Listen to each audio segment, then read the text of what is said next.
নমস্কার বন্ধুরা, নবদিগন্ত চ্যানেলের পক্ষ থেকে আপনাদের সকলকে জানাই স্বাগতম। তো বন্ধুরা, এই মুহূর্তে আপনাদের সাথে যে আপডেটটি শেয়ার করতে চলেছি সেটি হচ্ছে 32,000 চাকরি বাতিল মামলা নিয়ে এই মুহূর্তে কিন্তু আবার একটি গুরুত্বপূর্ণ আপডেট উঠে এসছে কলকাতা হাইকোর্টের পক্ষ থেকে। তো কি সেই আপডেট? তো আপনারা থাম্বনেল থেকে বুঝতেই পারছেন, 32,000 চাকরি বাতিল মামলা। আপনারা জানেন রোস্টার পরিবর্তন হয়ে বিচারপতি রাজাশেখর মান্তা স্যারের কাছে এসছেন। তো এই মামলাটি আবারও কিন্তু বেঞ্চ পরিবর্তনে অন্য কোনো বিচারপতির বেঞ্চে যাওয়ার প্রবল সম্ভাবনা তৈরি হয়েছে কলকাতা হাইকোর্টে। তো এই নিয়ে বিস্তারিত কী আপডেট উঠে আসছে ভিডিওতে শেয়ার করতে চলেছি। আপনারা সম্পূর্ণ ভিডিওটি মনোযোগ সহকারে দেখুন, তাহলে পুরো বিষয়টি বুঝতে পারবেন। তবে তার আগে বলি, যারা প্রথমবার চ্যানেলটি দেখছেন আপনারা অবশ্যই চ্যানেলটিকে সাবস্ক্রাইব করে দেবেন। তো চলুন আমরা মূল পর্বে ফিরে যাই এবং বিস্তারিত এই সম্পর্কে জেনে নিই। তো বন্ধুরা, আপনারা জানেন বিচারপতি রাজাশেখর মান্তা স্যার তিনি কিন্তু আগে কলকাতা হাইকোর্টে সিঙ্গেল বেঞ্চে বসতেন এবং তারপরে তিনি প্রাইমারি মামলাগুলো দেখতেন। কিছুদিন আগে তিনি কিন্তু ডিভিশন বেঞ্চে উন্নীত হয়েছেন সিঙ্গেল বেঞ্চ থেকে, অর্থাৎ এক কথায় প্রমোশন বলা যায়। তো সেই ডিভিশন বেঞ্চে তিনি বসছেন এবং ইতিমধ্যে কিন্তু প্রাইমারি ম্যাটারগুলো যিনি দেখতেন, গ্রুপ 2 ম্যাটার যেগুলো যিনি দেখতেন, তিনি হরিশ টন্ডন স্যার ওড়িশা হাইকোর্টের প্রধান বিচারপতি হিসেবে প্রমোশন নিয়ে তিনি কিন্তু চলে গেছেন।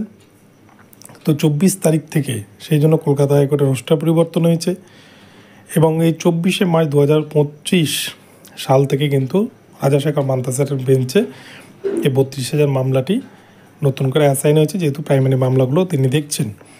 কিন্তু এখন যে জটটা তৈরি হয়েছে কলকাতা হাইকোর্টে, সেটা দেখা যাচ্ছে অলরেডি রাজাশেখর মান্তা স্যারের বেঞ্চে অনেকগুলো মামলা, অনেকগুলো ম্যাটার কিন্তু তার বেঞ্চে অলরেডি রয়েছে।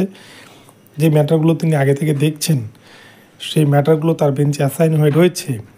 সেগুলো বাদ দিয়ে তিনি কি করে নতুন করে বা গ্রুপ 2 ম্যাটার বা প্রাইমারি ম্যাটারকে দেখতে পারেন, এই নিয়ে কিন্তু একটা প্রশ্নচিহ্ন উঠেছে।